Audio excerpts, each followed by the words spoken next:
안녕하십니까. 호기심만 많은 남자들의 두서없는 이야기 우물바 개구리입니다. 안녕하세요, 쉴더건입니다. 네, 사막고래입니다. 네, 버십니다. 네, 산고입니다.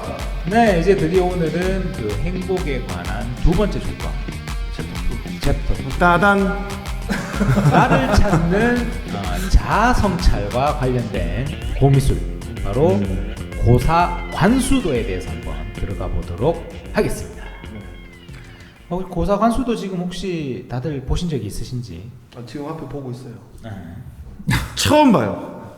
처음 본다. 네, 이 그림 자체를 처음 본다. 네. 아, 역시 우리 상고님은 풍부한 사람이다. 뭐가요? 내가 이야기할게. 풍부한 사람이다. 저는 사막고래님께서 그 자아성찰 이렇게 이야기를 하셨을 그렇죠, 때 그렇죠. 처음에는 그러면 옛날 그림 중에서도 자화상류로 고르겠다라는 생각을 한번 했었거든요. 자화상이 있나요, 근데? 그런 생각을 했었어요. 그래서 물어본 거지. 순간 나도. 그래. 저도 그래서 자화상류로 이제 어떤 이제 작품을 선택하시려나 했는데 이제 저희들한테 이야기를 하기를 고사관수도라고 이야기를 하시길래 여기 뭔가 좀 숨겨진 이야기가 좀 있겠다라는 생각을 했어요. 우리가 잘 모르는. 일단 기본적으로 그림을 보면 자아성찰하는 그림이잖아요. 멍 때리는 그림 같아요. 엎드려 있는 게요? 그렇죠. 생각하는 거죠, 이렇게. 고요하게 이제 나를 찾는 시간인 거죠. 우리가 사람이 이제 자아성찰이 안 될 때가 주로 어떨 때입니까? 바쁠 때. 그렇죠. 정신 없을 때. 그렇죠. 그러니까 나 혼자만의 어떤 시간을 보내지 못할 때잖아요. 근데 고사 관수도는 고사가 이제 높은 선비, 아주 뭐 어떤 지적 수준이나 정신적 수준이 높은 선비가 볼관자거든요. 물숫자. 그러니까 물을 바라보고 있는 그림이다라는 거죠. 네, 그래서 우리 관수도라고 하는데, 사실 우리가 본다라는 게 뭐 우리가 영어로도 look이 있고 see가 있잖아요. 네. 맞아요. 근데 그때 우리가 알았어라고 얘기할 때 I see라고 하잖아요. 예, I see.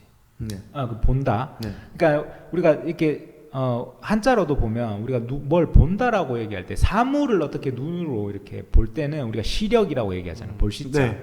근데 이 볼관자를 안 쓰잖아요. 맞아요. 관자는 관광, 관찰. 관찰. 예. 네. 뭐 관찰한다. 아니면 뭐 그렇게 쓰일 때죠. 그래서 이 관이라는 게 내면을 들여다보는. 그러니까 물을 그냥 있는 그대로의 사물로 어떤 눈으로 어떤 보는 느낌보다는 관하고 있는 거죠, 지금. 단순히 1차적으로 이걸 본다기보다는 그 안에 것까지 좀 더 생각을 하면서 그렇죠. 느낀다, 본다. 그렇죠, 그렇죠. 이렇게 되네요. 어떤 투영해서 본다, 아니면 관하고 있다, 지금 이렇게. 그래서 관수도가 되는 건데, 이 강희안의 고사 관수도에 대한 이야기를 좀 들어보면 또 이제 이 안에 또 스토리가 그림이 좀 더 이해. 그림이 좀 더 훨씬 이해가 되고, 과연 우리는 우리 스스로에 대해서 어떤 걸 찾아야 하나에 대한 이야기가 나오지 않을까. 혹시 그 자아성찰이라는 것들을 여러분들 다 지금 어느 정도 하셨나요, 근데? 그 도덕 왜 시간에 웃는데? 도덕 시간에만 들어보고 뭔지도 모르겠다. 그러니까 나는 이걸 너무 어렵지 않게 생각했으면 좋겠는 게, 예를 들면 뭐 내가 좋아하는 게 있을 거 아니야. 그렇죠. 그렇죠. 그 종류가 뭐 음식이 될 수도 있고 색깔이 될 수도 있고 노래가 될 수도 있고 뭐 자동차, 뭐 옷 브랜드, 가수 많잖아요. 그러니까 그런 부분들이 내가 명확한 사람인가? 내가 날 잘 알고 있는가? 그렇죠. 내가 나에 대해서 얼만큼 잘 알고 있는가? 자아에 대해서 어디까지 성찰이 잘 돼 있는 사람인가, 내가? 가만히 있어보자. 가만히 있어보자. 내가 좋아하던 게 있어보자. 있는 것 같다. 그렇죠? 그렇죠. 그러니까 이제 그런 부분들이 좀 필요하지 않나. 그러니까 우리가 너무 크게 생각하지 말자라는 거죠. 그러니까 뭐 예를 들어서 나는 이런 사람이 될 거야. 모를 수 있지. 그렇죠. 그런데 이제 내가 진짜 좋아하는 일, 희열을 느끼는 일, 내 인생의 어떤 가치관으로 딱 목표를 두고 가야 될 일이 모르겠다라면 작은 것부터 생각해 봐야 돼. 나에 대해서. 그러니까 내가 발 사이즈가 얼마인지, 키는 어떻게 되는지, 뭐 몸무게, 목둘레, 허리둘레, 내가 좋아하는 뭐 헤어스타일은 어떤 건지, 내가 좋아하는 브랜드는 뭐 어떤 게 있는지, 음식은 언제 뭘 좋아하는지, 이런 거부터 시작해 보면 되는 건데, 그것들을 혹시 하고 있진 않는 건가? 그러니까 내가 좋아하는 거에 있는 나에 대해서 확인하는 시간을 안 가지고 있는 건 아닌가? 대부분의 사람들이 잘 생각을 안 해봤을 것 같아요. 그 부분. 그렇죠. 시간이 일단 회사를 다니거나 학교를 다니는 것도 마찬가지고. 그러니까 시간과 상관없이 그 지금 사막고래님이 얘기하셨던 그 부분에 대해서 아 내가 뭘 좋아하지? 그럼 내가 또 무엇을 싫어하지? 이런 걸 이제 명확하게 인지를 안 한다고 해야 되나? 그냥 이거 먹으면 뭐 기분 좋지. 딱 요 정도로만 사람들 막 지나가고 생각 없이. 많이들 그럴 것 같아요. 생각 외로. 그렇죠. 그래서 나와 남 특히 친한 사람한테도 우리가 기념일 되면 선물을 해줘야 되는데 네. 그때마다 힘들단 말이야. 그렇죠. 뭘 좋아하는지 몰라. 그렇죠. 뭐가 필요한지 모르는 거야. 그래서 요즘에 유행한다는 게 문화상품권 이런 거. 그러니까 이제 나도 사실은 내가 나에 대해서 잘하는 누군가가 나의 옆에 있다면 이 사람이 이걸 탁 선물해 줬을 때 너 어떻게 알았어? 그렇죠. 아니 나 알지. 네가 뭐 좋아하는지 내가 어떻게 몰라. 하여튼 감동이잖아. 그러니까 그럴 때마다 드는 생각이 한 번씩 나도 모르는 걸 얘가 어떻게 알지? 그러니까 생각보다 사람들은 자기가 뭘 좋아하는지 내가 지금 당장 필요한 게 뭔지를 잘 모를 수도 있다. 맞아요. 그러니까 그런 시간을 어떻게 가질 거냐 그리고 그 시간을 가졌을 때 어떤 방법으로 날 찾을 거냐라는 건데 나는 좀 간단하게부터 들어가 보자라는 거지. 내가 좋아하는 음식 같은 것부터 한번 찾아보고 예, 내가 좋아하는 노래, 내가 좋아하는 가수 뭐 많잖아요. 내가 좋아하는 뭐 어떤 사람, 맞아요. 역사적 인물 그런 여러 가지가 있으니까 그걸 하나씩 찾아가는 시간을 가져보는 거. 예. 그래서 예전에 제가 그래서 나노트라는 게 있었어요. 작은 나노트. 나.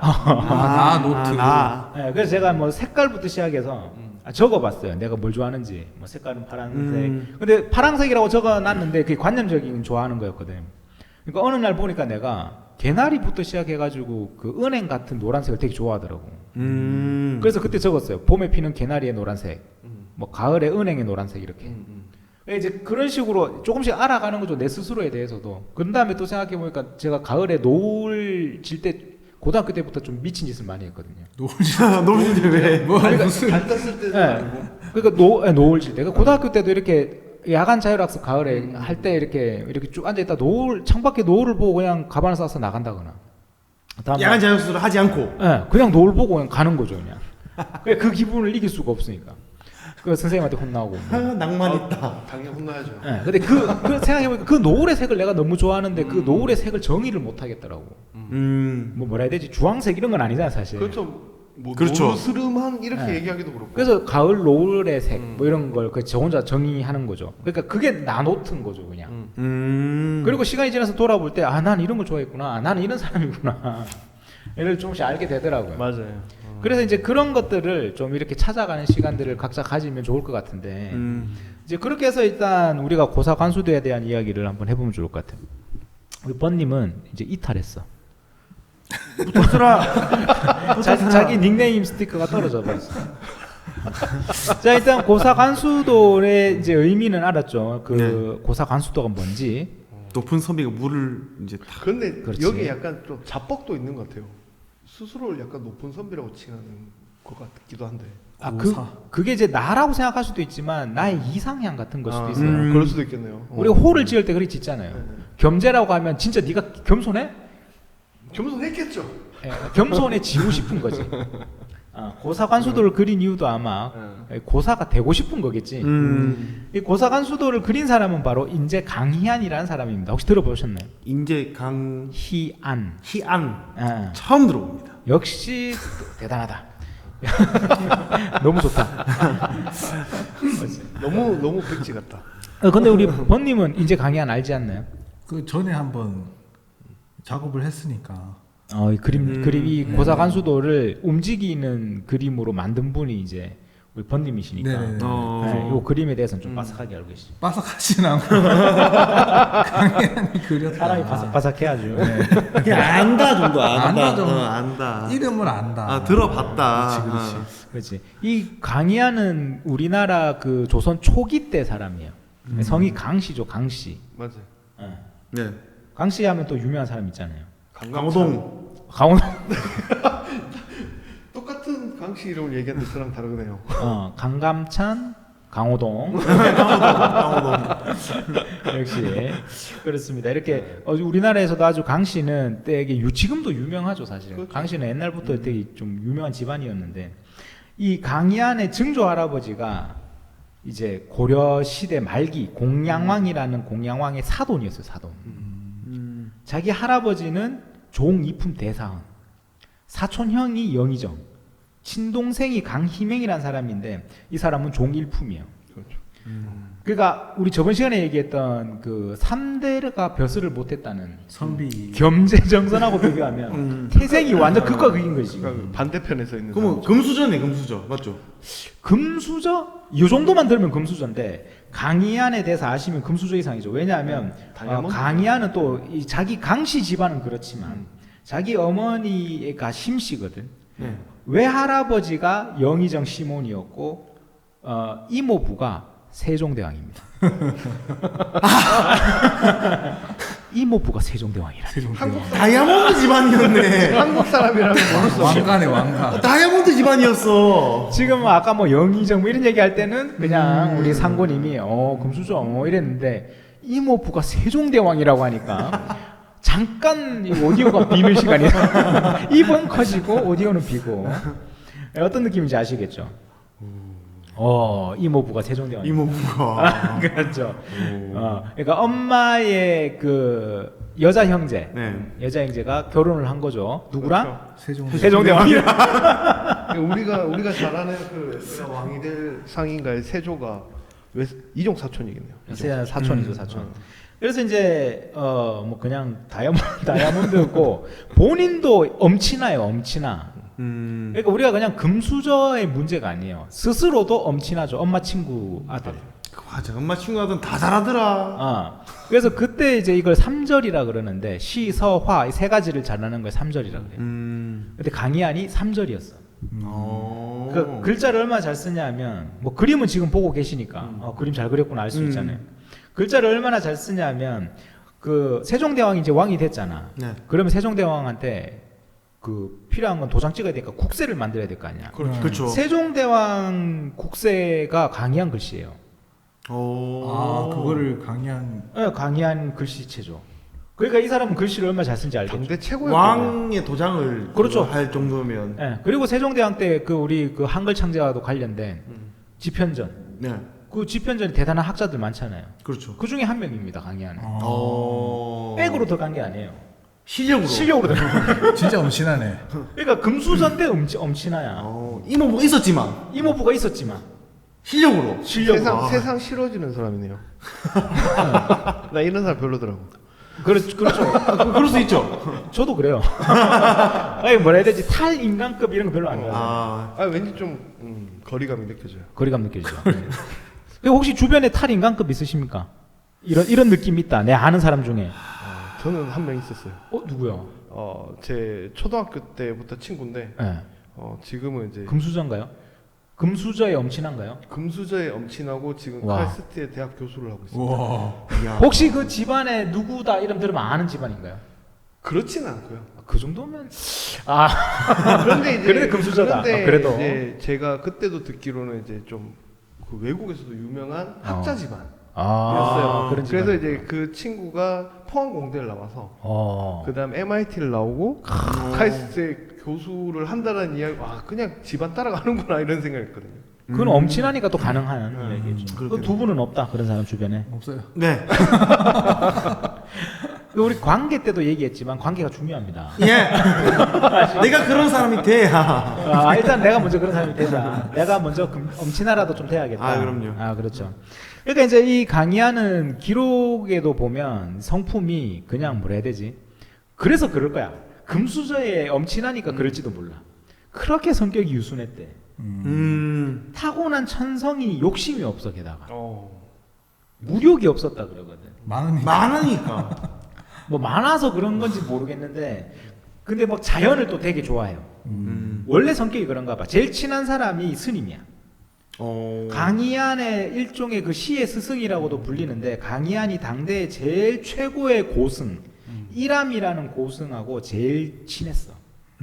그래서 둘이 이렇게 뭐 시 쓰고 교류하고 막 그런 걸 좋아했죠. 근데 여기서 좀 궁금한 게 조선 초기잖아요. 네네. 조선 초기일 때는 우리가 교과서에서 배우다시피 엄청나게 이제 불교를 압박을 하던 시기인데 선비가 스님하고 친했다라는 건 좀 그 주변에서 좀 그런 안 좋은 이야기도 좀 있지 않았을까라는 생각도 좀 그럴 수도 들거든요. 있어요. 근데 승유옥불 정책이 심했을 때는 초기가 아니죠. 그렇긴 하지만 네, 그 넘어가죠. 왜냐하면 세종대왕과 뭐 신미대사 이야기만 해도 같은 이모부잖아요.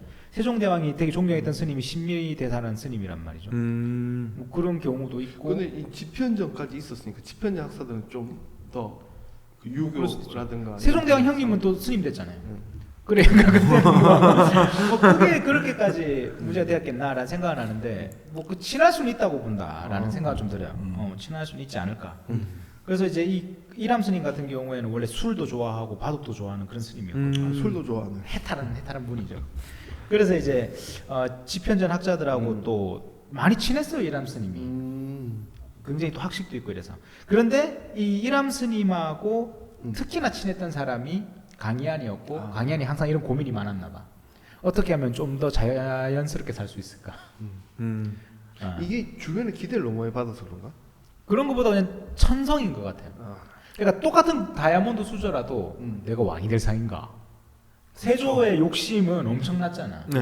근데 강희안은 그냥 원래 그런 게 좋았어. 그리고 이 사람 취미가 그 정원을 가꾸는 거였거든요. 그래서 친구들이 생일날 선물을 전부 다 그 꽃이나 나무, 꽃과 나무물을 선물로 줬어요. 뭘 좋아하는지 아니까. 그래서 얼마나 그 희귀한 꽃과 이런 게 많았겠어. 그래서 우리나라 최초의 꽃과 나무에 관련된 원에서 양화소록이라는 책을 쓴 사람이 강희안이에요. 뭐 어떻게 다듬어야 되는지 뭐 이런. 그리고 여러 가지들이 나와요. 네, 그래서 기를 양자잖아요. 네. 화, 꽃, 타자. 꽃을 기르는 것에 대한 소록, 간단한 이야기, 작은 이야기. 뭐 이렇게 해서 우리나라 지금 현재까지는 최초의 원에서가 양화소록이죠. 취미가 전문 영역까지 올라갔네요. 그러니까 이제 제가 볼 때 이 양화소록을 가지고 자기 정원도 그냥 자연의 일부가 되게 만들고, 그리고 그림도 고사관수도처럼 이런 선비가 물을 바라보고 있는 이런 그림을 그린 거 보면 이제 뭐 알고 있는 거죠. 근데 이제 강희안이 이제 아까도 말씀드렸지만 우리가 저 영화 혹시 그거 보셨습니까? 영화 관상 최고의 장면. 영화 관상. 관상 최고의 장면. 내가 왕이 될 상인가? 저는 목소리가 너무 비싸. 한 번만 더 해줘요. 내가 왕이 될 상인가? 그 내가 왕이 될 상인가에 세조가 이렇게 쫙 걸어올 때 그 장면 최고잖아요. 네. 그렇죠. 어깨 그 계단 밑에서 맞아요, 이렇게 맞아요. 올라오는 거. 그 뒤에 막 도베르만 막 호랑이 한 마리 잡고. 아니 멧돼지 네, 멧돼지 잡고 이렇게 계단 쫙 올라올 때 그 영화 후반부에 나오잖아요. 네. 실제로 그 이정재 배우가 그 세조 역할로 관상에서 나온 게 몇 컷 안 되거든요. 실제로는 몇 컷이 안 돼요. 그 영화 개 후반부 오한 게 되게 계속 나온 것 같잖아요. 네. 그만큼 되게 강렬하죠 인상이. 네. 근데 실제로 그랬어요 세조는. 아. 세조는 그런 사람이거든요. 그러니까 이제 자기 아버지의 자기 형님이죠. 어떻게 보면 세종대왕의 아들이니까 자기 형님 문종이 이제 세종대왕이 승하하시고 문종이 왕이 되잖아요. 그렇죠. 그리고 나서 문종이 또 병약해서 일찍 죽어. 그러니까 문종의 아들인 단종. 단종이 왕이 됐을 때 세조가 오씨 내 조카가 왜 왕이 돼? 하면서 조카를 제거하고 자기가 왕이 되잖아. 그러면 그때 집현전에 있는 학자들이 이제 의리를 내세우는 거야. 네가 어떻게 그럴 수 있냐? 우리 집현전 학자들이 안 되겠다. 이거 한번 치자. 해서 그걸 세조가 이제 모조리 제거하는. 그래서 그 중에서도 살아 있었던 사람 6명이 있어. 그걸 생육신이라 그래. 그런데 그때 이제 고문받고 죽은 사람이 있어. 그걸 사육신이라 그래. 그 죽은 6명의 신하. 그 죽은 사육신이죠. 근데 여기에 강희안도 연루가 돼 있었어. 같은 집현전이니까. 같은 집현전의 학자였으니까. 그리고 세조 같은 경우에는 아무리 친척이지만 우리 사촌이지만 이거 뭐 가만히 놔둘 수 있겠어. 맞아요. 그렇죠. 예. 그래서 강희안의 이제 그 집현전 시절의 그 친구들 중에 성삼문이라고 있었다고. 사육신. 죽음으로써 절의를 지킨. 이 사육신이 그때 고문 받을 때 세조한테 그 얘기한다고. 나으리 막 이렇게. 왕이라고 절대 안 부르잖아요. 성삼문은 단 한 번도 세조를 왕이라고 부른 적이 없어요. 나으리라고 했고. 나으리라고 했지. 그러니까 그 절개 성삼문의 절개는 진짜 엄청나요.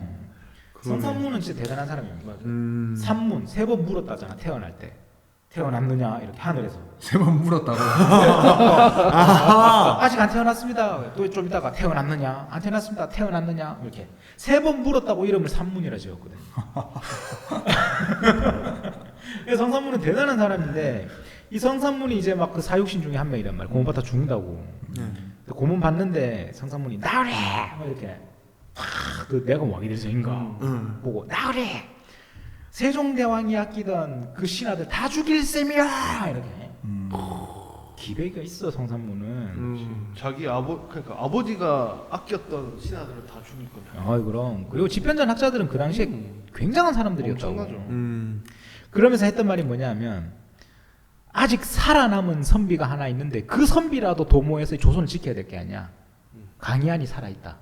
그리고 나으리가 아시다시피 강희안은 그런 일을 할 사람이 아니다. 알지 않느냐? 그 성격 착하고 유순하고 만약에 반란 같은 거 도모하다가 쫄려가지고 그냥 이렇게 자연 속에 살고 선물 주는 거 화분 선물 주면 제일 좋아하고 저번에 가꾸고 원해서 쓰고 그 강의안을 알지 않느냐? 그랬으니까 조선을 위해서 써라. 이 사람은 진실로 어진 사람이다. 그 강의안이 그렇게 살아남는 거야. 그렇게 해서 이제 강희안 같은 경우에는 이제 그 뒤로 이제 살아남았지. 근데 그러고 나서 몇 해 안 있어서 48에 죽어요. 일찍 돌아가죠. 강희안이 일찍 죽어요. 근데 일찍 죽을 수밖에 없었을 것 같다는 생각도 들어요. 왜냐하면 이런 일을 통해서 친구들이 다 죽었을 거 아니에요. 그럼 그러니까 우리가 첫 번째 시간 때 얘기했던 어찌 그렇죠. 보면 이제 붕이라고 얘기할 수 있는 사람들. 그러니까 이제 그냥 어렸을 때부터 같이 자랐던 친구가 아닌 뭔가 나의 가치관과 그렇죠. 집회전에서. 그다음에 뭐 어떤 이제 그런 방향성을 같이 갔던 그 붕들이 다 죽었을 거 아닙니까? 그러니까 아니면 변절했거나. 생각해봐. 사천 이병현하고 겸재정선은 이렇게 말년의 행복을 위해 서로를 끌어줬던 그런 이제 관계였고 뭐 성산문도 마찬가지겠지. 근데 그 성산문과 강희안은 말년에 지켜줄 수밖에 없는 사람. 얘라도 얘만큼은 죽이지 마. 그러니까 이게 사람 인생이라는 게 뭐라 해야 되나? 그러니까 완전 반대죠 지금. 겸재정성과 강희안이 인생이 완전 반대잖아요. 태어날 때 얼마나 아까 우리 상고님이 이건 다이아몬드다. 근데 지금 48세에 단명했다고. 겸재정선이 84세까지 아마 사셨던 걸로 아는데. 그러니까 이게 얼마나 말년이 또 다르잖아. 그렇죠. 겸재정선은 말년에 종 2품 그리고 자기 3대 벼슬을 추증하고 말년을 보냈고 강희안은 일찍 죽었지. 그러니까 우리가 이것만 봐도 알 수 있죠. 그러니까 뭐로 태어나냐가 중요한 게 아니야. 그렇죠. 말년이 중요하다. 내가 어떻게 사느냐가 중요한 거지. 말년이 중요하다. 아니, 어떻게 사느냐. 얼마 전에 등산을 하는데 번님이랑요? 번님하고는 요즘 아침마다 등산을 하는데 그 번님이 우연히 그 얘기를 하던데 누가 했던 말이라고 하면서 그 세상에 좋은 것과 나쁜 게 있는 걸 판별하는 법이 있대. 그게 좋은 거는 시작할 때 너무 재밌대. 근데 그 시작했던 게 끝날 때가 너무 싫대. 좋은 게요? 좋은 게 그럼 예를 들면 그런 거잖아. 술 마시러 가자 하면 아니, 일단 술 마시러 갈 때부터 너무 좋지. 반대예요. 반대. 참 나쁜 게. 나쁜 게. 뭐 담배도 지금 담배 한 대 피러 갈까 해서 딱 첫 모금이 딱 너무 좋아. 그렇지. 그런데 술도 마찬가지고 뭐 하여튼 우리가 생각하는 나쁜 건 다 그런 것 같아. 끝날 때가 너무 싫은 거야. 그렇지. 술 먹고 다음 날 숙취 같은. 숙취도 있고. 근데 안 좋은 거는 시작할 때 너무 괴로워. 근데 마칠 때 좋아. 정답 다이어트. 다이어트도 그렇죠. 그리고 다이어트가 아니라도 운동만 해도 체육관 들어가기 전까지가 너무 싫어. 미칠 것 같아. 많이 봤죠 사학원이 체육관 들어가기 전까지. 그렇죠. 제가 항상 그죠. 운동 딱 마치고 샤워하고 나올 때 너무 좋은 거야. 상쾌하죠 그때 또. 그리고 운동하는 도중에도 막 이제 엔돌핀이 돌면서. 그러니까 그게 좋고 나쁜 건데 이게 저는 정확하게 겸재의 인생과 강의하는 인생이다. 그러니까 우리도 어떤 인생을 살아야 될까를 고민해 볼 때 나는 그랬으면 좋겠어. 초년에 힘들어도 난 말년이 좋았으면 좋겠어. 그렇죠. 뭐 어쨌든 그런 말년을 보내려면 제가 봤을 때 자아 성찰 잘 돼야 되고 아까 말했던 내 주변에 그 좋은 관계가 있어야 돼. 그러니까 우리 그렇게 한번 우리 인생에 대해서 한번 이렇게 잘 생각해 보는 시간 가져야 그렇죠. 된다고 생각합니다. 그렇죠. 예. 자 이렇게 쭉 한번 살펴봤는데 이제 그림 속으로 한번 들어가 볼 때가 된 것 같아요. 아, 네. 그 강양은의 이 그림을 보면 저는 참 제일 마음에 드는 부분이 뭐냐면 이 노인의 미소예요. 그러니까 여러분들도 지금 혹시 고사 관수도를 검색해서 이렇게 보신다면 아 나는 이 노인의 이 약간 수염 옆에 수염이 아 수염이에요. 아, 수염. 둘이서 입인가? 수염인가 이러고 있었거든요. 그렇지 해버린다. 송곳니인 줄 알았어. 아 그렇죠 물개 송곳니처럼. 네. 예. 근데 이게 보고 있으면 이 송곳니 같은 이 수염 옆으로 이 입술 모양이 이게 뭔가 이렇게 은은하게 웃는 느낌이 나잖아요, 그죠? 살짝 미소. 살짝 미소고 약간 눈썹도 약간 처졌어 지금. 그리고 확실히 느껴지는 게 조선 초기에는 진짜 진경이 아니고 뭐 중국 걸 따라 그렇죠. 그렸다. 복식도 중국 네. 중국 어. 사람. 중국 사람 같잖아요. 그렇죠. 맞네. 옷이 진경이 안 나왔을 때니까. 네. 중국 옷도 옷이 그렇고 따라 이제 그렸다. 그 머리나 머리. 이런 거. 네, 머리 이거구나. 상투 이런 게 아니잖아요. 그렇죠, 그렇죠. 그러니까 이제 이 얼굴에서 느껴지는 이 뭐 온화한 느낌, 고사라는 게 나이가 좀 들고 그래도 사람이 좀 이렇게 머리도 희득 벗겨지고, 그죠? 네. 그때 보이는 이 인생의 편안함, 이 좀 보이잖아. 그리고 이 천진난만한 이 저 팔 이렇게 괴고 이렇게 팔 이렇게 네. 모아서 맞아요. 턱 괴고 이렇게 바라보는 거, 이 천진난만한 이 느낌, 자세, 너무 좋은 거죠. 그리고 이 다리 보시면 어디까지가 다리고 어디까지가 바위인지 잘 몰라요. 일부러 이렇게 그린 건가요? 저는 그렇게 생각해요. 제 개인적으로 해석으로는 이 물화일체다 이거. 이걸 아. 표현하고 싶었다. 예술적으로. 그러니까 우리가 물과 내가 하나가 된다. 뭐 바위와 내가 하나가 된다라는 그런 거 있잖아요. 네. 맞아요. 그걸 표현하고 싶은데 어떻게 표현할까? 저는 이거를 이 선비의 다리와 바위의 똑같은 이 선으로 하나로 뭔가 싹 맞춰버린 느낌 같은 걸 표현한 게 아닌가라는 생각이 좀 들어요. 그래서 지금 이 선비는 고요한 지금 이 생각 속에서 바위가 하나가 돼버린 물화일체의 경지를 표현한 게 바로 이 다리 부분으로 표현한 거 아닌가. 그럴 수 있겠네요. 그래서 이 지금 선비 자체의 선과 바위 자체의 선의 이 여러 가지 선들을 보면 이게 마치 이 조금만 더 있으면 이 선비가 바위가 될 것 같은 느낌이 드는 거예요 지금. 이 물화일체의 어떤 그림의 선이 이렇게 비슷하네. 머리부터 그렇죠. 해서 옷이나 이런 그렇죠, 것들이. 그렇죠. 왜 지금 그런 느낌 좀 받으시죠? 네. 그걸 표현한 게 제가 볼 때는 이건 좀 기막힌 표현법이다.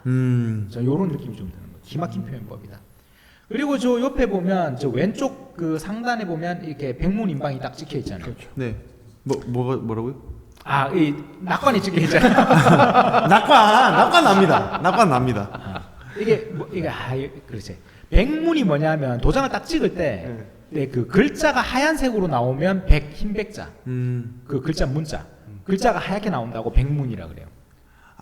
우리가 음각 양각. 그렇죠. 근데 글자가 이제 우리가 도장밥을 찍었을 때 글자가 튀어나오면 글자가 빨갛게 되겠죠. 그렇죠. 그거는 주문이라 그래요. 붉은 숫자 주문. 근데 요건 글자가 하얗죠. 백문. 백문. 그리고 도장인데 네모나면 네모날 방자 도장인자 방인. 동그라면 원인. 그래서 지금 글자가 하얗게 나온 네모난 도장이 찍혀 있죠. 백문방인. 백문방인이 찍혀 있다 이렇게 얘기해요. 근데 거기 보면 이렇게 인제호가 적혀 있단 말이야. 그렇죠. 인제 이렇게 적혀 있다고. 그렇죠. 네, 보여요. 그래서 보입니다. 오른쪽이 인자고 왼쪽이 제자예요. 보여요. 근데 인자를 보면 이렇게 쭉 늘어져 있는 그 인자의 그 획 있죠. 세로 획 네. 두 개. 그 세로 획 두 개가 옆에 지금 나무 덩굴이 쭉 내려온 거랑 되게 비슷하게 생겼죠. 이거 반전시켜 놓은 것 같은 느낌이네요. 그렇죠. 그리고 제자를 보면 옆에 삼각형으로 세모를 세 개 이렇게 뚝 제자를 위에 그려놨죠. 네. 그게 맨 밑에 보면 바위가 세모났네요. 그죠. 그러니까 이건 낙관도 그림하고 맞춰서 만들어 버린 건 아닌가 싶은 거야. 그러니까 이 그림 자체가 이 백문방인까지도 이 그림이 어울리게 만들어 찍어버린 거야. 고도로 설계된 그림이다. 고도로 설계된 그림이다. 라는 생각이 드는 거죠. 그리고 그 추측이 거의 진실에 가깝지 않을까 생각 드는데요. 그러니까 이 그림을 보는 기가 막힌 매력이 있는 거지. 하여튼 낙관도 이렇게 바위처럼 말이야. 그리고 그 밑으로 보면 선비가 있는 바위 밑으로 텅 빈 바위가 하나 있죠. 요건가요? 그러니까 그 바위가 하나 있음으로 인해서 어떤 느낌이 저는 개인적으로 좀 드냐면 나와 같은 생각의 누군가 이 자리에 들어와서 그러니까 내가 이 그림을 선물로 받았다면 이 그림을 딱 보면서 이 빈 바위는 이 그림을 보고 있는 네 자리야 라는 느낌인 거지. 그 생각하고 있는데 사모님이 그 얘기해서 깜짝 놀랐어요. 그러니까 그 보는 사람으로 하여금 그 생각이 들게 하잖아. 네. 그러니까 이게 참 멋진 그림이라는 거지. 음. 이 그림이 기가 막히지 않냐라는 거지. 그림을 볼 때. 맞죠? 네. 예. 그래서 사실 그리고 그림 자체가 생동감이 있어요. 지금 물결이 잔잔히 지금 파도가 이렇게 일렁이잖아요. 그죠? 맞아요. 그리고 지금 떨어진 덩굴도 지금 뭔가 바람에 휙 휘날리는 것 같죠. 네네. 그러니까 이 그림은 또 살아 있어. 그러니까 그림이 기가 막힌 그림인 거지 이게 실제로. 그래서 이 선비가 지금 이 바람이 살랑거리는 어느 좋은 날 이 텅 빈 바위에 물화일체가 돼 가면서 깊은 생각에 잠겨 있는 바로 그 그림. 그걸 통해서 우리도 한번 내가 찾아야 할 진짜 내 모습은 무엇일까에 대한 고민을 하는 시간을 가져야 되는. 맞습니다. 마치 이 그림의 저 노인 옆에 빈 바위에 내가 초대받아 가서 한 번쯤은 그 생각을 해야 되는 거가 아닌가. 우리 인생에서 내 삶의 행복을 위한 또 하나의 조건이지 않을까라는 게 바로 이 그림이 좀 주는 어떤 느낌 같아요. 그런 느낌 좀 드시죠? 네. 그러니까 이제 이까지 듣고 보는 이 그림이 처음 볼 때 우리 지금 상고님 같은 경우는 처음 이 뭐 강의안이 누군지도 모르고 아 예. 네, 난뭐이 그림이 뭔지도 모르는데 어떠셨어요 느낌이 좀? 근데 그 앞에 이제 1편에서 했던 인왕 제스트 때처럼 뭔가 이렇게 또 이런 걸 알고 보니까 느낌이 확실히 다르고, 그리고 아까 그 빈바위 같은 경우는 아. 그 딱 얘기를 사막고리님이 입을 딱 띄셨을 때 어떤 것 같아요? 라고 딱 뗐을 때 아 이런 것 같다라고 생각을 했는데 그걸 설명을 딱 하시니까 네, 너무 깜짝 놀랐어요 이거는. 그렇죠. 네. 이 강희양 같은 경우에 48세에 돌아가셨잖아요. 이 돌아가실 때 유명한 일화가 있어요. 동생이 종일품이잖아. 찬성 강희맹. 네. 강희맹 엄청 유명한 사람인데 강희맹한테 이 얘기를 했다 그래. 야, 꿈을 꿨다는 거야. 꿈을 꿨는데 어떤 관청 같은 데가 이렇게 내가 탁 들어가더래. 쭉 들어가니까 이 선비들이 관청에 쫙 앉아 있더래. 그런데 그 중에 자리가 하나 딱 비어 있더래. 네. 그래서 이제 아랫 사람을 불러가지고 이 자리는 누구 자리인가 내가 좀 앉아도 되겠나 라고 말을 했대. 그러니까 그 아랫 사람이 아유 어르신 이거 원래 주인이 있는 자리인데 곧 돌아옵니다요 이렇게 얘기를 했나 봐. 그래서 그런가 뭐 알았네 하고 나서 그 자리로 딱 가서 이렇게 의자를 보니까 그 자리에 강희안이라고 적혀 있더래. 그 자리 주인이 자기 자리였네. 그리고 나서 잠이 깬 거야. 그리고 깨고 나서 자기 동생한테 내가 이런 꿈을 꿨는데 그 내 이름이 적힌 팻말이 있는 자리를 내가 보고 깜짝 놀라서 내가 잠에 깼는데 동생아 내가 곧 죽을 것 같다 라는 말을 했다잖아. 그러면 완전 거기 선비들이 모여 있었다는 자리는 거기 갈 분들 사막고래님이 이런 얘기를 하니까 약간 순간 그거 같았어요. 그 동유럽 신화 중에 북유럽 신화 중에 전사로서 죽으면 바랄라에 간다고 하죠. 그러니까 내가 확 진짜 전사로서의 최고의 경지에 이르면 정말 신들의 그 공간에 딱 간다고 딱 하는데 그것처럼 강의한도 그 어떤 이제 뛰어난 선비들. 지금 좀 전에 이제 고사관수도 이야기를 하실 때 고사에 대한 이야기를 하셨잖아요. 고사가 돼서 가는구나. 네, 그것처럼 이제 뛰어난 선비들이 이제 죽어서 이제 모여 있는 자리에 내 자리가 있더라. 약간 그렇게도 저는 좀 받아들였거든요. 해석을 할 수 있겠다. 그럴 수도 있겠네. 근데 어쨌든 이게 정신 세계가 되게 높으신 분들이 이런 걸 좀 보는 것 같아. 그거 맞는 것 같아요. 그런 거 좀 있는 네. 것 같고 강희아는 2번 결혼했거든요.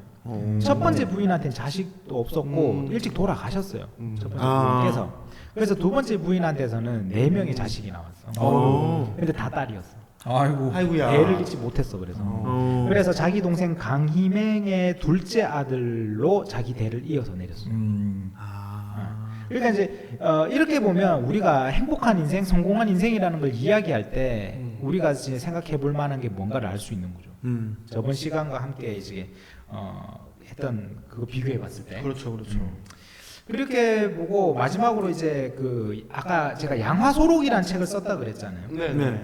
그 양화소록의 아주 문구 중에 하나가 이거 진짜 강의안스럽다. 강의안스럽다. 라고 해서 제가 하나 적어온 게 있는데 준비한 게 없는 것 같은데 제가 기억나는 대로 말씀을 드려야 될 것 같아요. 양아소록 책의 문구 중에 이렇게 꽃과 나무를 기르는 거를 본인이 해보니 이걸 뭐 어떻게 억지로 굽은 모양이라든가 이런 것들 있잖아요. 이걸 억지로 맞추려고 해서 키울 수가 없더라. 그 꽃과 나무의 천성이 있는 그대로 키워야 잘 자라더라. 우리도 그렇다. 우리 천성이라는 것도 우리가 타고난 천성을 있는 그대로 가지고 살아야 하는 거다. 그걸 잘 닦아서. 그런데 이제 여기서 우리가 알 수 있죠. 이 고사간수도와 양아소록소 이 말을 통해 강의안을 통해서 우리가 하려고 했던 말. 내 천성이 뭔지 내가 알아야 되잖아요. 그렇죠. 나를 찾는 자아성찰이라는 건 바로 그 꽃과 나무가 가지고 있는 각가지 꽃과 나무의 천성대로 자라듯이 우리 모두가 다 다른 천성을 찾아서 우리 삶을 살아나가야 되는 거죠. 천성대로 안 살면 힘들어 근데. 맞아요.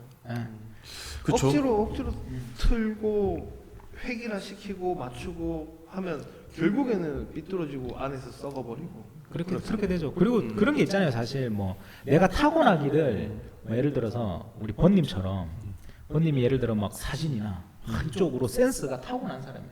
근데 나는 뭐라 해야 되지? 그냥 이렇게 다 맞춰놓고 찍으라 해도 못 찍는 애야. 자 여기서 버튼만 누르시면 돼요. 버튼만 누르시면 돼요 해도 안 돼.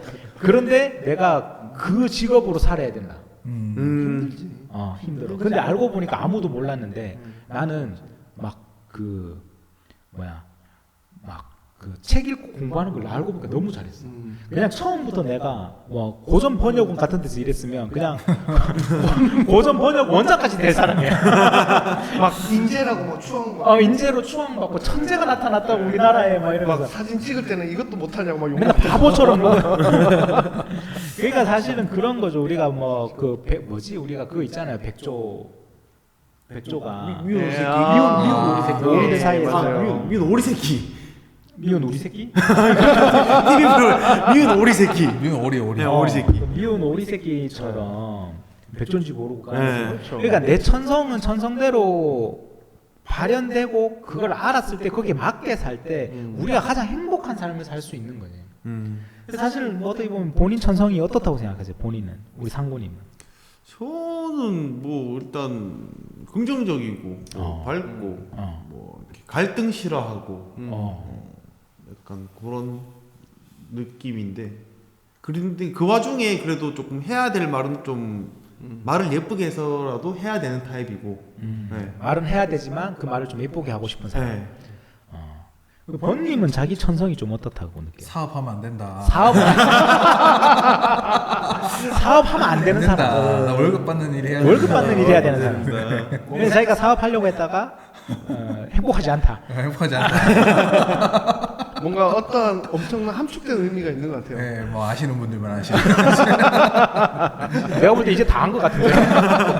청취자분도 알 것 같은데. 힐더건님은 천성이 좀 어떤 것 같습니까? 아 저는 전 좀 혼자 있는 걸 좀 좋아하는 그런 사람. 그러니까 혼자서 뭘 하는 거 좋아하고. 네, 혼자 옛날에는 그래서 학교 다닐 때는 내가 좀 바꿔보고 싶어서 너무 요즘식으로 얘기하면 아싸의 경향이 있다 보니 바꿔보고 싶어서 이제 억지로 좀 사람들한테도 더 다가가고 사람들 그 친한 선후배한테 잘 못 챙기는 것도 제가 먼저 나서서 좀 챙기고 이렇게 했는데 너무 힘들었다고 해야 될까요?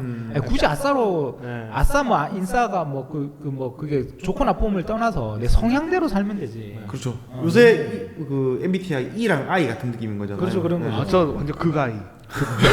극아이. 그러니까. 근데 그가인데 E로 살아야 되면 불행한 거거든. 힘들죠. 삶이 힘들지. 네, 맞아요. 굳이. 그러니까 나만의 천성대로 사는 게 난 좋지 않은가. 그런 거요. 그리고 우리가 이렇게 오늘 같은 경우에 이렇게 우리 방송을 통해 조금씩 한번 고민해보는 시간 됐으면 좋겠다. 뭐 어쨌든 우리 뭐 저도 많이 안 것 같아요. 오늘 여러분들에 대해서 조금 더 안 게 있다. 그리고 앞으로 만약에 우리가 번님이 사업을 한다. 뜯어말리고 지금 멱살 잡고 이제 지금 한참 힘들어서 이런데 이제 정신 좀 돌아올 때가 있거든요. 맞아요. 다시 해볼까? 스멀스멀 뭐가 올라올 수 있단 말이야 사람이. 그럴 때 옆에서 상고님이 그대로 엘보로 찍어버려. 아, 이쁘게 얘기하겠죠. 아 이쁘게. 이쁘게 나의 얘기하겠지. 궁이 되어줘. 아니야. 하면 안 일은 돼. 아니야, 뭐 이러면서. 그러지 마. 맞아요. 자 이렇게 해서 오늘 이제 고사관수도까지 한번 살펴본 것 같습니다. 그래서 행복에 대한 두 번째 조건까지 알았고 이제 다음 시간에 마지막 세 번째 조건 이제 호연지기에 대한 호연지기. 그 이제 석천 한류를 통해서 또 만나 뵙고 오늘 방송은 여기까지 하는 걸로 하겠습니다. 자 그럼 다음 시간에 또 재밌고 즐거운 석천 한류도 그리고 호연지기로 만나 뵙도록 하겠습니다. 다 같이 인사드리고 마치겠습니다. 인사드리겠습니다. 감사합니다. 구독과 좋아요. 구독과 좋아요, 알림 설정, 보성 TV 팟캐스트는 우물박 개구리. 오케이.